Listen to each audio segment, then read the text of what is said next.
Pressure. पहली बात तो ये है। अस्सलाम वालेकुम दोस्तों, यहाँ पे आपको अहम और आज की सबसे बड़ी ब्रेकिंग न्यूज़ से आगाह करते चलें। पाकिस्तान में ईद उल फित्र कब मनाई जाएगी और इस बार पाकिस्तान में ईद उल फित्र का चांद कब नज़र आएगा? रोज़े 29 होंगे या 30?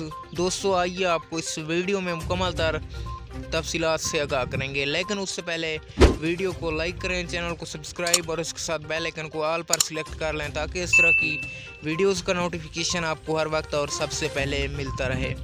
दोस्तों आपको बताते चलें कि पाकिस्तान में ईद उल फित्र का चांद 2 मई को नज़र आएगा, जबकि 3 मई को पाकिस्तान में ईद उल फित्र मनाई जाएगी। दोस्तों सऊदी अरब में 1 मई को ईद उल फित्र का चांद नज़र आएगा, जबकि 2 मई को सऊदी अरब में ईद उल फित्र मनाई जाएगी।